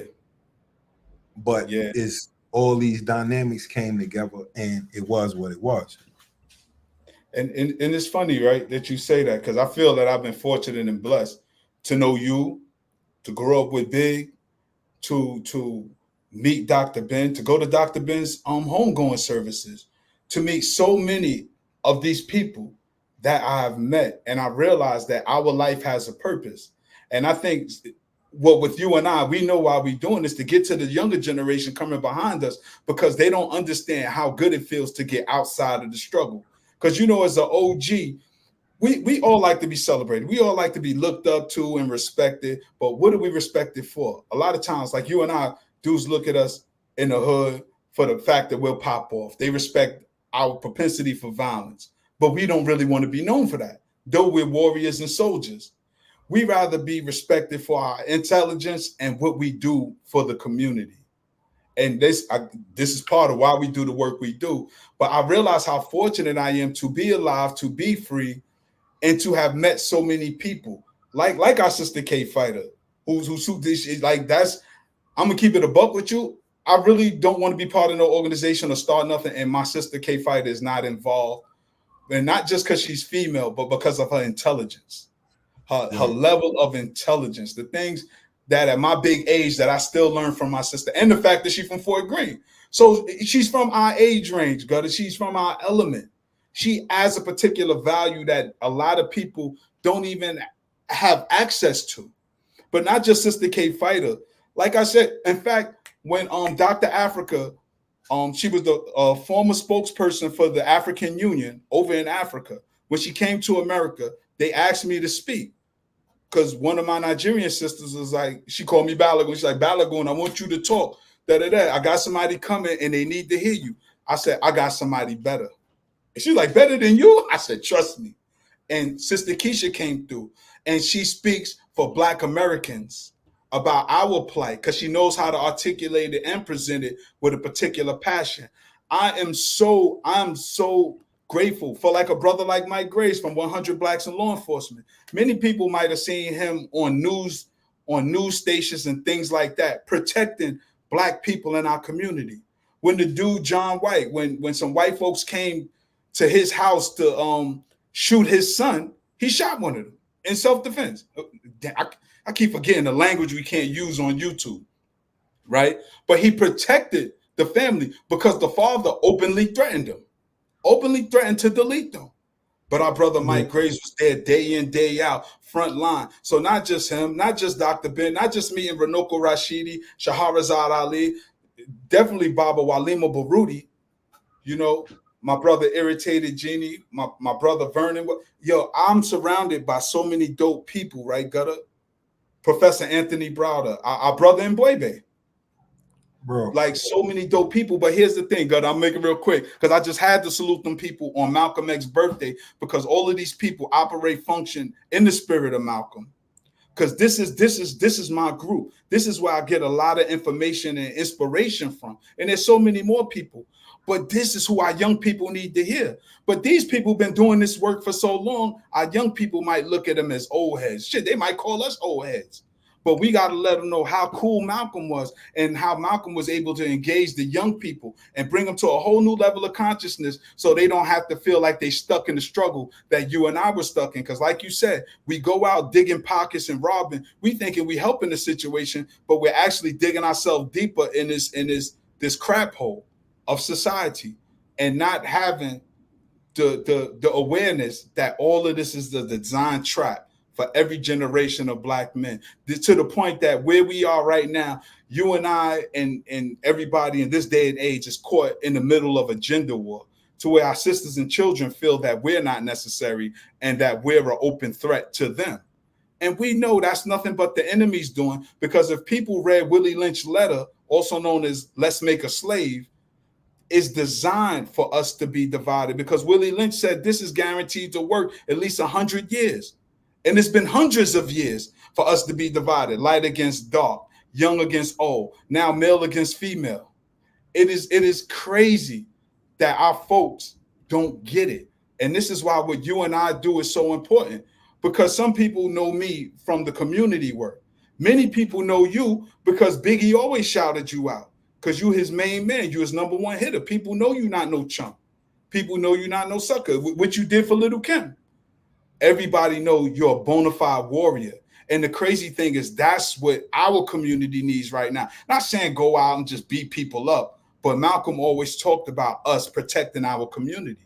So in the spirit of Malcolm, in his legacy, men have to be men, but they always want to get a spotlight to the dude in the dress, to the dude in the skirt, the dude with makeup, even if he got a wife. Dude gets celebrated for watching his son become his daughter right before his eyes. I don't know too many men who want to celebrate that. But take these sports figures that Malcolm spoke against and watch how they were used against us. And I get it. I thank my sons all the time for being men.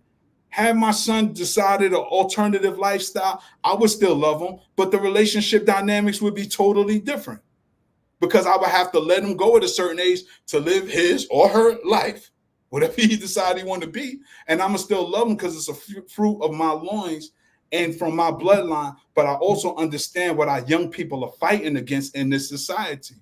We are Davy fighting Goliath. This is a megala giant that we got to fight with international reach, to the point that Blacks and Caribbean, like Black Americans and Caribbeans are disagreeing, Caribbeans and continental Africans, to where they pitted us all against each other, not recognizing who's the 8-armed octopus that got their hands in everything with us fighting each other. But I'm off my soapbox again. Because the reasons all of this is happening is because, one, number one and most important, we got niggas from all three areas, the most ignorant motherfuckers speak and get platforms. You understand? When they speak on the dynamics of everything. You know what I mean? Because, all right,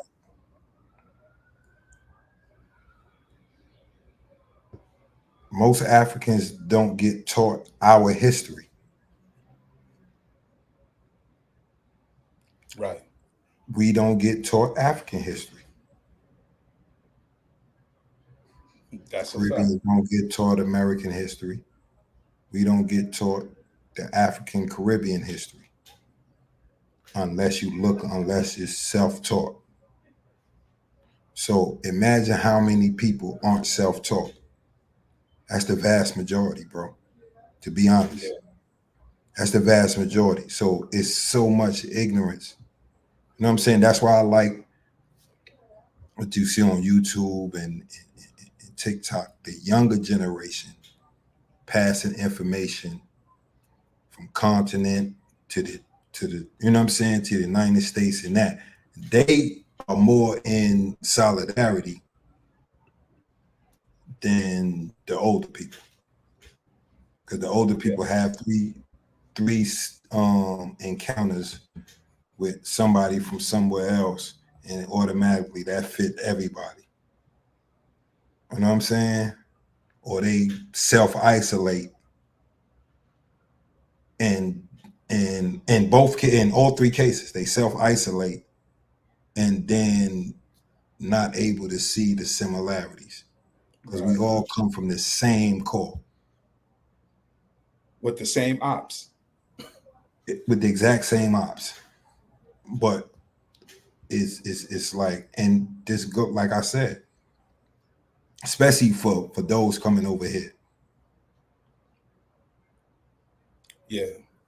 their proximity, they think they have a proximity to whiteness.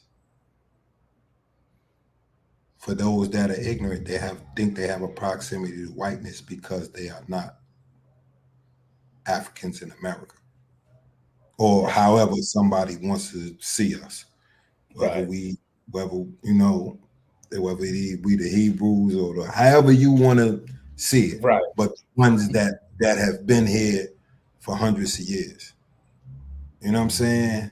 And then not even like, I don't even understand the American Caribbean. This motherfuckers been transported back and forth for hundreds of years. So niggas, all you niggas is cousins.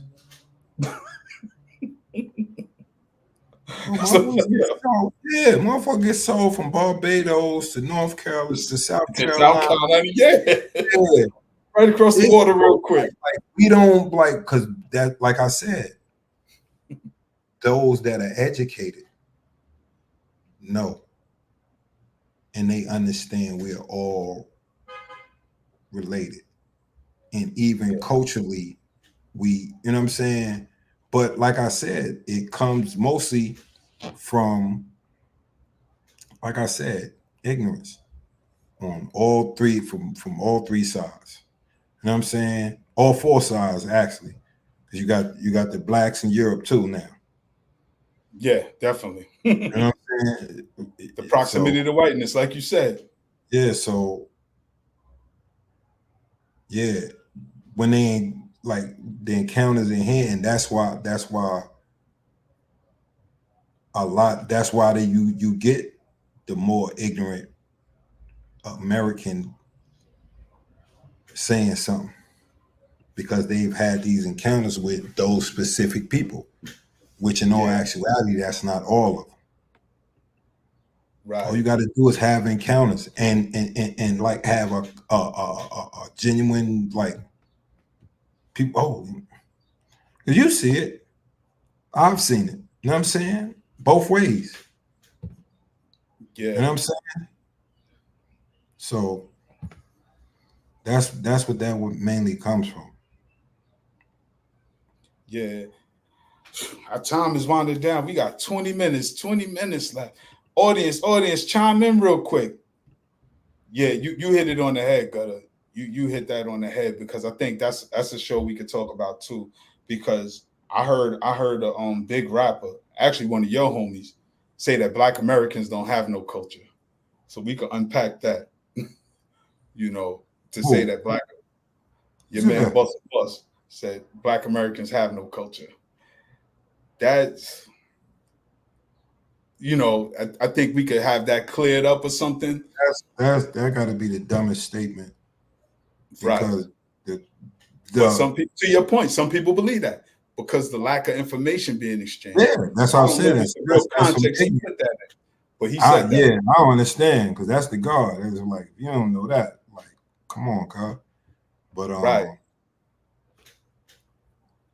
like I said, from this country's inception, we have been the culture. Yes. Exactly. And that's what I'm saying. Not Look, just look. not just for the economic portion of it. No, this is what I'm saying. Yeah. We taking that out us just getting snatched and being obeyed. You know what I'm saying? Yeah. The majority of the most groundbreaking inventions in the United States was made by Africans in America. Talk about it. Talk about it. You understand what I'm saying? All the music genres. Traffic Like lights. I said, I like this is repeating what I already said. You dig what I'm saying? Yeah. Our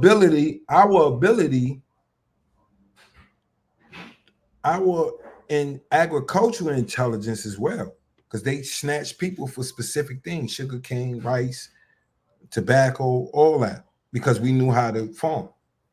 Like even when you mentioned the almanac, created by Yeah. Benjamin Banneker. Yeah, like it's so much shit that we created. So, like I say, we are the culture. Outside of all the negative shit, we didn't nigga anything good about the United States is us. That's a fact. Let's be honest. That's a fact. So, and it's funny you say that because the criminal element come from imitating their behavior. Hold up. Latin Quarters in New Orleans. You mean French Quarters? Yeah, damn, my bad. French Quarters in New Orleans. My bad. My bad, New Orleans. Yeah. Shout out to the rounds. Yeah. So Harlem, the Crenshaw district, LA.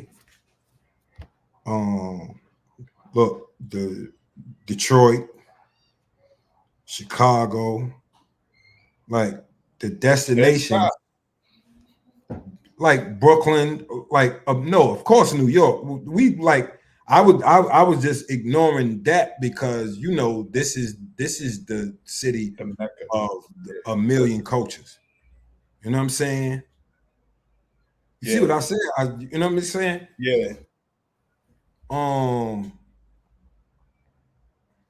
Frisco. You know what I'm saying? The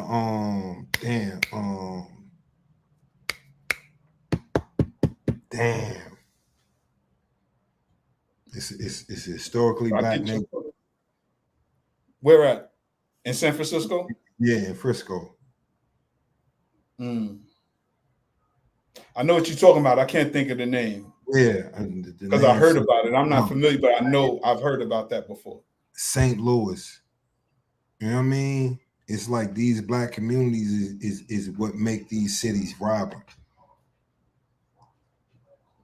Anytime you go to New Orleans, they talk about the cooking. Who doing the cooking? That's right. You know what I'm saying? Beale Street, Memphis. W.C. Handy, bro. You dig what I'm saying? Yeah. Clarksdale, Mississippi. You know what I'm saying? B.B. King. It's like, you know what I'm saying?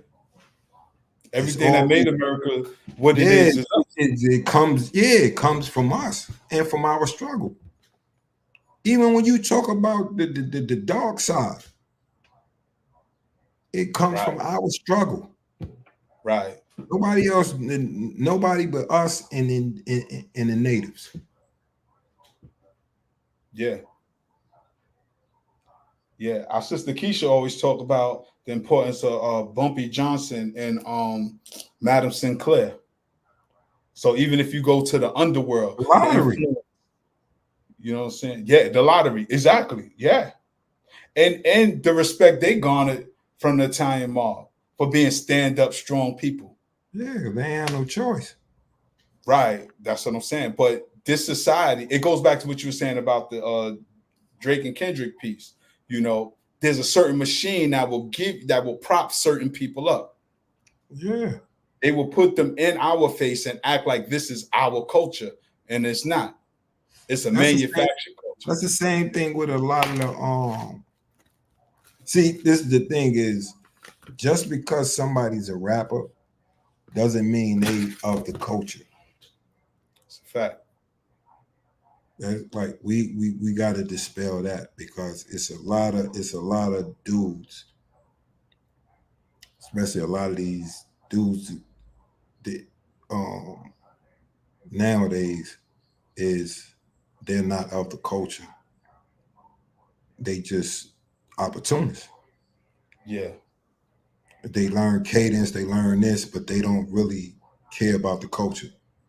Or even have the spirit and the soul of the people. Yeah, all they know, oh, I can learn this, boo boo boo boo, I can rap. You know what I'm saying? I can make money. They don't care about the culture. They don't know about MCs or none of that shit.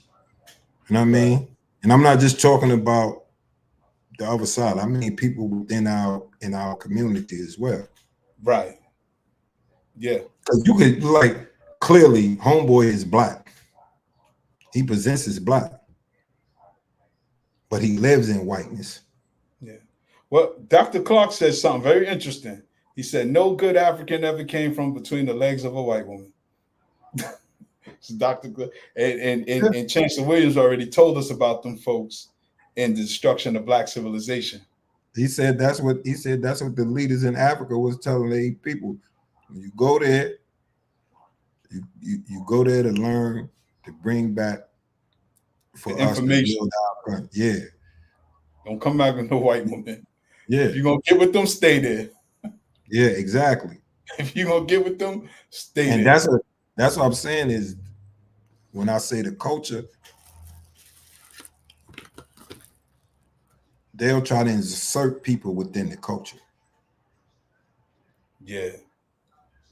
You're not of the culture. You of the music genre. And that's what people got to like. It's a difference between the music genre and the culture. Yeah. Just because even though the genre comes out of the culture, once it got, that's what all of our music. Like I was gonna say earlier, is about how many people I met within the jazz fit. You know what I'm saying? Like this is before I'm knowing anything really about music and all that shit. I go with my pops on tour to Europe. Bro, we see Ella Fitzgerald, fucking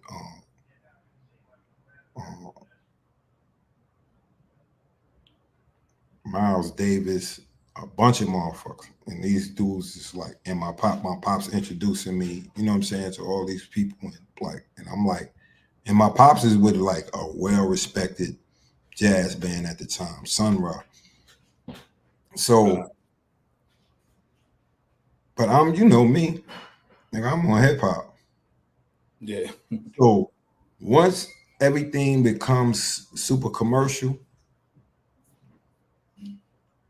part of it slips out, no longer becomes part of the culture. Right. You know what I'm saying? Yeah. The culture still molds it because now it become part of a machine. So now they only purpose is profit. So they're not concerned with what, you know, The spirit and what the soul. No, they don't care what the content is. Right. And this thing, see, that's the parallel with Drake and Kendrick. You know what I'm saying? Like he can only he give you, like Kendrick said, I get the shit that electrify. You give a shit that pacify. Yeah. You know what I'm saying? Yeah. And if somebody look at the lyric, it's like I'm giving something electrify, spark your brain, spark your mind to think. You know what I'm saying? To think broader, think outside of where you're at right now, and strive to, you know, move. And I don't mean move physically out of that place. You know what I'm saying? Because you don't have to leave the ghetto to turn it from not the ghetto. That's a fact. That's a fact. And turn it to a community. You know what I'm saying? Yeah. People don't understand. Like, that's why I say we as a people definitely have to learn these words and the meaning.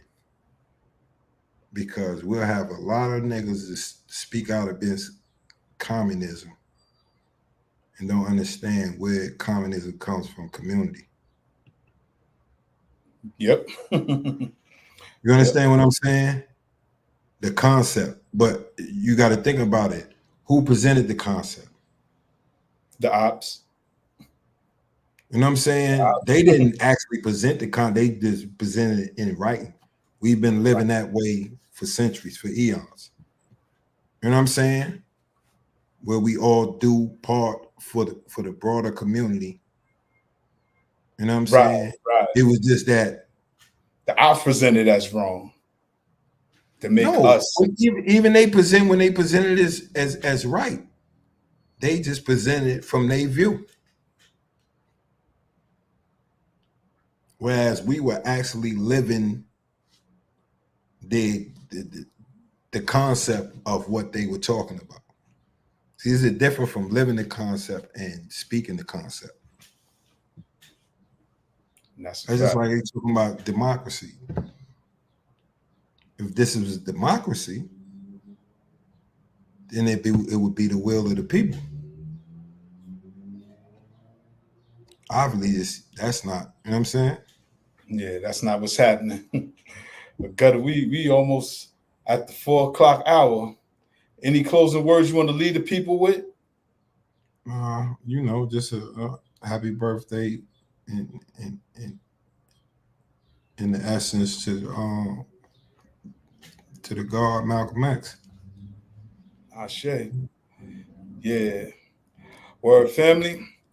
It's about that time. We're about to wrap it up, but I'm gonna leave us with a video tribute to Malcolm, same one we opened up with. However, you can check me and my sister K Fighter every Thursday at 8 o'clock on Thorough Black Talk Radio. Also, check out the William Mackey Study Group on YouTube, also, where they have this conversation every Wednesday. And I'll be remiss if I don't mention my brother DC Radical on Instagram and YouTube, where conversations like this are constantly being had.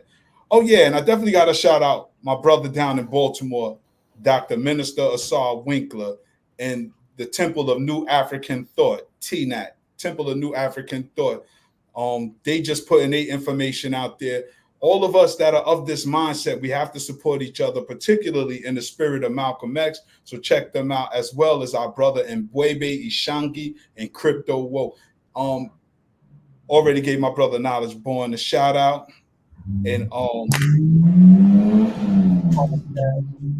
I mean, we out here giving out this information. So hopefully we catch y'all back here next Sunday at 2 p.m. I want to thank everybody who tuned in today, everybody who's watching the replay. And with that said, I'm about to take it out of here. So y'all stay up, stay blessed, and stay true. Remember, no matter how hard things may seem right now, it's always better days ahead. Let me get this video of Malcolm pulled up and talk to y'all on another time. Peace, family.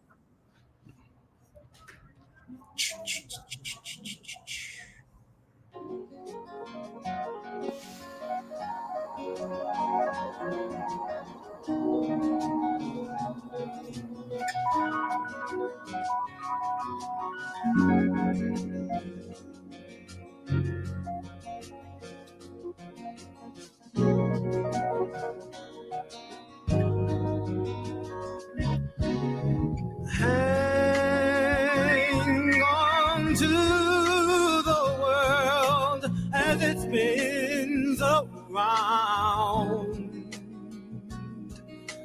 Just don't let the spin get you down.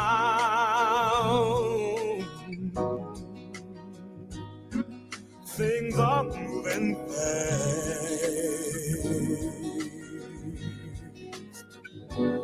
Hold on tight and you will last. Keep your self-respect, your manly pride. Get yourself in gear, keep your stride.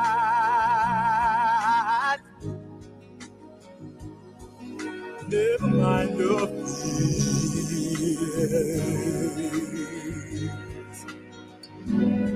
Brighter days will soon be here. Take it from me, someday we'll all be free. Yeah.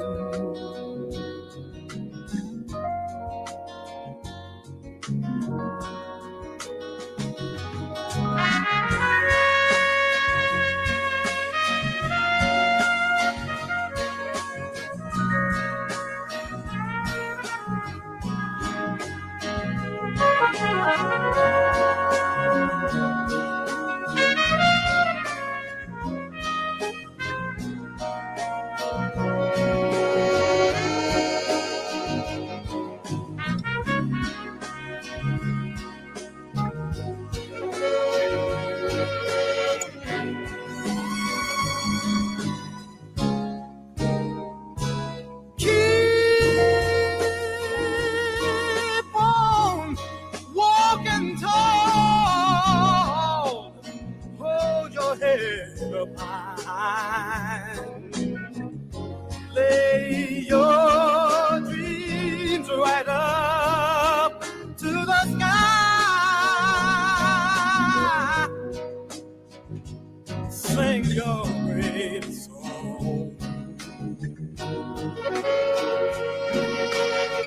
And you keep growing, growing on. Take it from me, someday we'll all be free.